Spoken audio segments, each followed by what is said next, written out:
বিশ্বের অন্যতম বৃহৎ অর্থনৈতিক জোট ব্রিক্সের সদস্য হতে ব্যাপক আগ্রহ মালয়েশিয়ার। এজন্য তারা দৌড়ঝাঁপও শুরু করেছে। দেশটির প্রধানমন্ত্রী আনোয়ার ইব্রাহিম বর্তমানে ভারত সফরে রয়েছেন। জাপানি সংবাদ মাধ্যম নিক্কেই এশিয়ার প্রতিবেদনে বলা হয়, সম্পর্ক এগিয়ে নেওয়ার পাশাপাশি ব্রিক্সের সদস্য হওয়ার জন্য ভারতের সহায়তা চাওয়াও এই সফরের অন্যতম লক্ষ্য। ২০ আগস্ট ভারতের প্রধানমন্ত্রী নরেন্দ্র মোদীর সঙ্গে সাক্ষাতের কথা আছে মালয়েশিয়ার প্রধানমন্ত্রীর।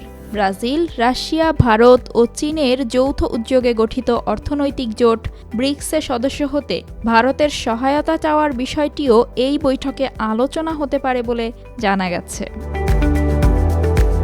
এদিকে মালয়েশিয়ার সংবাদ মাধ্যম দ্য স্টার জানিয়েছে, আগামী অক্টোবরে রাশিয়ার কাজানে অনুষ্ঠিত হবে ব্রিক্সের পরবর্তী সম্মেলন। সেই সম্মেলনের আগেই জোটের সদস্য হতে চায় মালয়েশিয়া। সংবাদ মাধ্যমটি ভারতে নিযুক্ত Malaysian high commissioner Datuk Muzaffar Shah মুস্তফার বরাত দিয়ে এই তথ্য জানিয়েছে। ব্রিক্স জোট প্রথমে ব্রাজিল, রাশিয়া, ভারত ও চীনকে নিয়ে গঠিত হলেও কিছুদিন পরই দক্ষিণ আফ্রিকাকেও এতে অন্তর্ভুক্ত করা হয়। পরে গত বছর দক্ষিণ আফ্রিকার জোহানেসবার্গে অনুষ্ঠিত সম্মেলনে জোটটি মিশর, ইথিওপিয়া, ইরান, সৌদি আরব, সংযুক্ত আরব আমিরাতকে সদস্যপদ দেয়। একই সঙ্গে আর্জেন্টিনাকে সদস্যপদ দেওয়া হলেও দেশটির নতুন প্রেসিডেন্ট হাভিয়ের মিলেই তা প্রত্যাখ্যান করেন।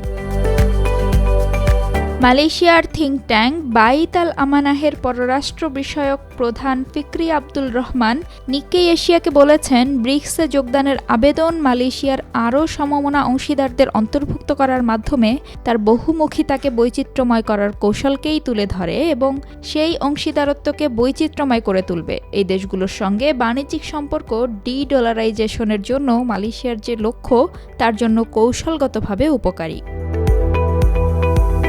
আনোয়ার ইব্রাহিমের ভারত সফরের সময় নরেন্দ্র মোদী ও আনোয়ার ইব্রাহিম ইন্দো প্যাসিফিক অঞ্চলের সমস্যা নিয়েও আলোচনা করবেন।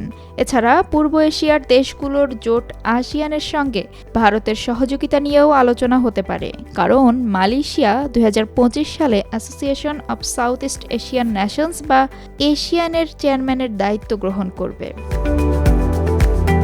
দিল্লিতে মালয়েশিয়ার হাই কমিশনার মুজাফফর শাহ মুস্তফা উল্লেখ করেছেন, উভয় নেতা ডিজিটাল, পর্যটন, স্বাস্থ্য, কর্মী বাহিনী, জনপ্রশাসন এবং ঐতিহ্যগত আয়ুর্বেদ ওষুধসহ বিভিন্ন খাতে ৭টি চুক্তি স্বাক্ষর করবেন। গত বছর দুই দেশের মধ্যে দ্বিপক্ষীয় বাণিজ্য প্রায় $২০ বিলিয়ন পৌঁছেছে। ভারত সরকারের তথ্য অনুসারে মালয়েশিয়া ভারতের ১৩তম বৃহত্তম বাণিজ্যিক অংশীদার।